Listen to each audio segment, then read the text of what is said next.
우리 아이 한글 교육 어떻게 하고 계세요? 안녕하세요. 세상에서 가장 작은 한글 학교에 오신 여러분을 환영합니다. 저는 신쌤입니다. 지난번엔 해외에 사는 우리 아이들에게 왜 한글 교육이 중요한지, 그리고 그 중요한 한글 교육을 언제 시작하면 좋을지에 대해 이야기했었죠.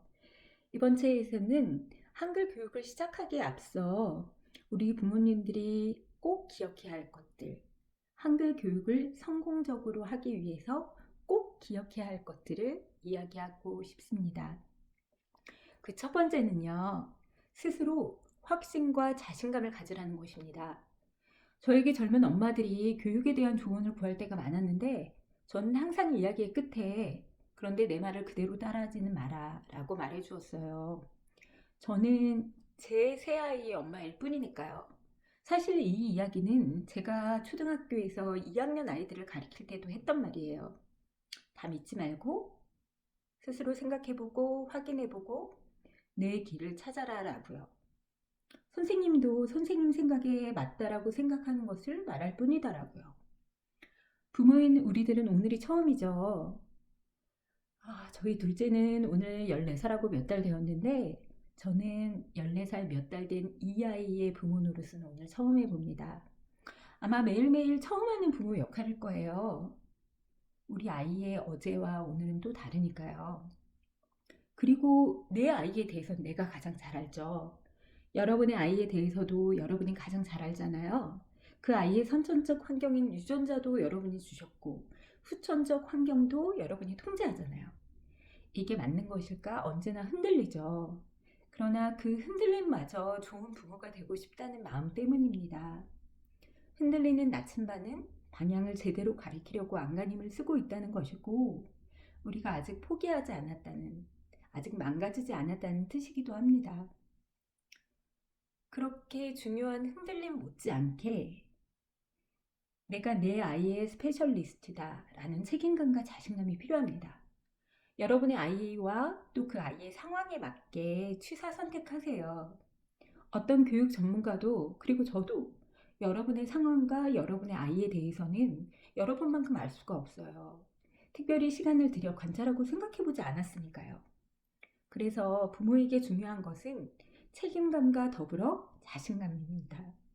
여러 정보를 모으고 참고하는 것은 중요합니다. 그러나 무조건적으로 받아들이지 마시고 상황에 맞게 참고만 하세요. 그리고 일단 결정한 후 뭔가 방식의 전환이 필요하다면 너무 쉽게, 너무 티나게 바꾸지 마세요. 왜냐하면 교육에 있어 가장 중요한 것은 일관성입니다. 아이에게는 항상 차가운 부모보다 도대체 그 기준을 알 수 없게 차갑거나 뜨겁거나 막 종잡을 수 없는 그런 부모가 가장 위험합니다. 왜냐하면 그런 경우 아이는 정서적으로 불안감을 느끼게 되거든요.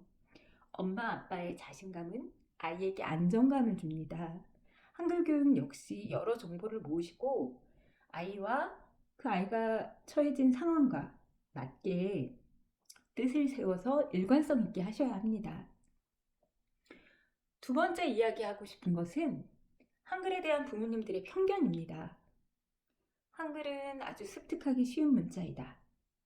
사실 이 말은 맞으면서도 틀립니다. 한글이 아주 과학적인 문자는 맞죠. 실제 한국에 사는 아이들은 굳이 한글 교육을 받지 않아도 자연스럽게 습득하기도 합니다. 하지만 해외에 사는 우리 아이들에게는 쉬운 일이 아닙니다. 왜일까요? 외부 환경의 자극이라는 측면에서 생각해 보세요. 우리 아이들은 학습에 있어서도 또 어떤 필요라는 의지, 모티베이션에 있어서도 도움을 받을 수가 없어요. 굳이 이거 왜 해야 되지? 생각할 수 있죠. 그리고 처음 모음을 배울 때 그 형태가 아이들에게는 너무 유사해 보입니다. 아, 야, 어여. 특히 오와 우는 정말 헷갈리죠. A, B, C 다르게 생겼잖아요. 영어를 배울 때도 많은 아이들이 소문자 P와 Q를 헷갈려 하죠.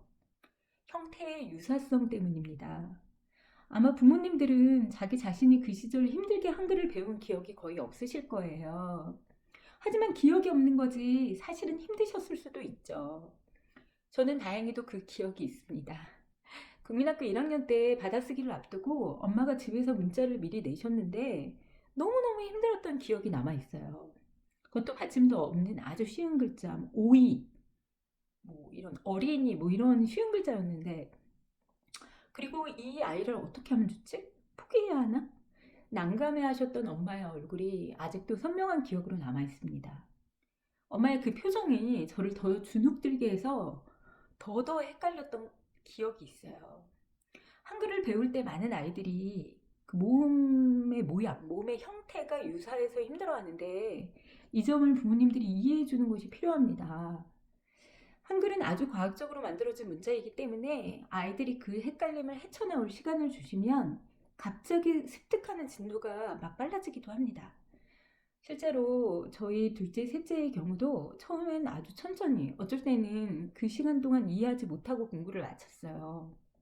그러나 나중에는 며칠분의 개념을 한꺼번에 이해하고 아주 쉬워했습니다.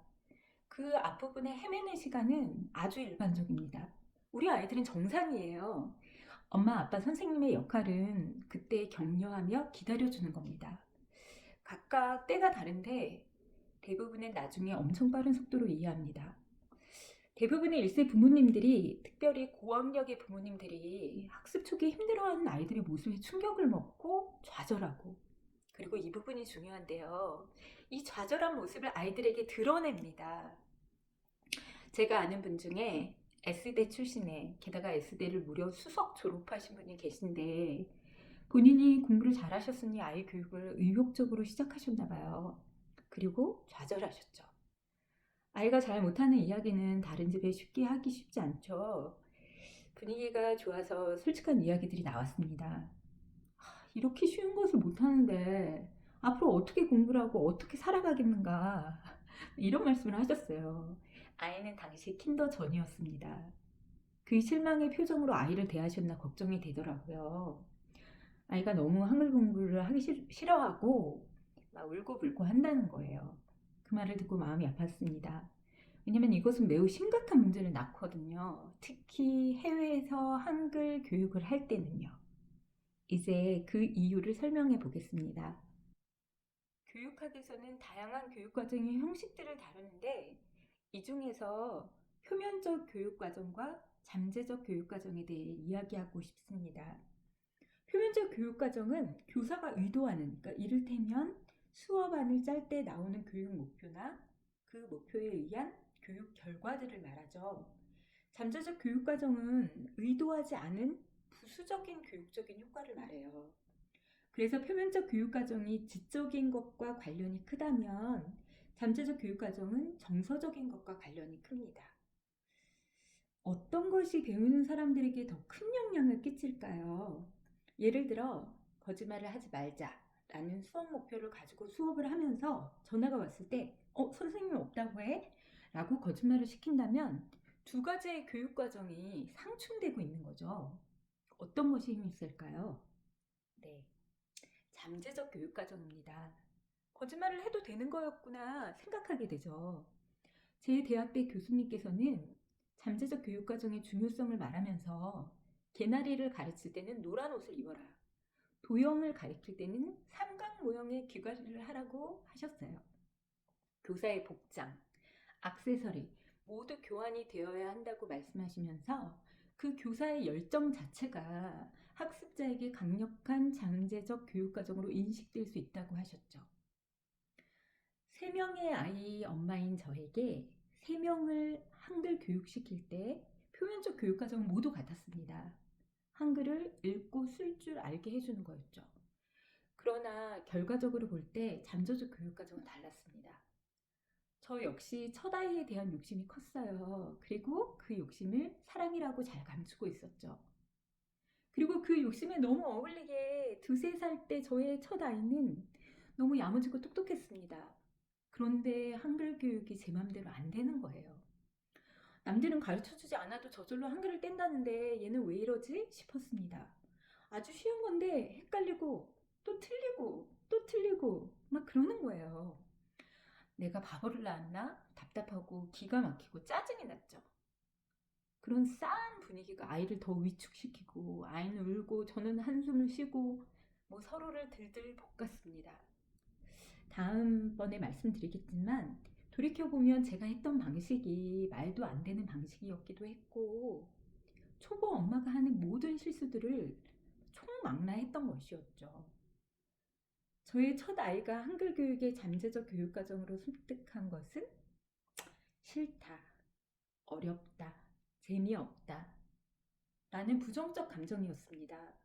그런데 해외에 사는 우리 아이들에게 이런 감정은 너무 치명적입니다. 왜냐하면 한국에 사는 아이들은 그런 감정에 상관없이 어떤 필요에 의해서 혹은 환경에 자연적으로 노출됨으로써 인해 한글을 습득할 수 있지만 우리 아이들은 그렇지 않기 때문이에요.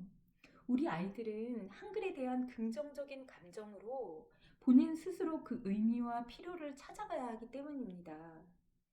그래서 우리 엄마, 아빠, 선생님들이 가장 신경 써야 하는 것은 한글 공부에 대한 긍정적인 감정을 느끼게 하는 것입니다. 저는 저의 실패를 거울 삼아 둘째, 셋째 아이의 한글 공부에 그 잠재적 교육 과정을 가장 신경 썼습니다. 되도록 즐거운 분위기에서 학습이 이루어지도록 했어요. 끝없이 격려하고 수업 시간에는 더 잘 웃고 더 노래하고 더 춤췄습니다. 그리고 아이가 학습이 지체될 때 기다려주었고 괜찮아, 괜찮아, 괜찮다는 시그널을 계속 보냈습니다. 잘 이해가 안 돼도 이렇게 공부하는 것 자체가 가장 잘하는 것이라고요. 이거는 가치 있는 일이라고요. 이거는 즐거운 일이라고요. 그러면 됐다고요. 이번 체화에 제 이야기를 정리하겠습니다. 엄마로서 아빠로서 나는 내 아이의 스페셜리스트다 라는 책임감과 자신감이 필요합니다. 그리고 한글이 습득하기 어려울 수 있다는 것을 인정해 주세요. 즐겁고 밝은 분위기를 유지하며 한글이라는 것에 긍정적 이미지를 씌우기 위해 애써주세요. 그럼 다음 시간에는 한글 교육에 활용할 교재들과 그 교재들을 어떻게 활용해서 한글의 즐거운 긍정적인 이미지를 씌울 수 있을지에 대해 이야기해 보겠습니다. 들어주셔서 감사합니다.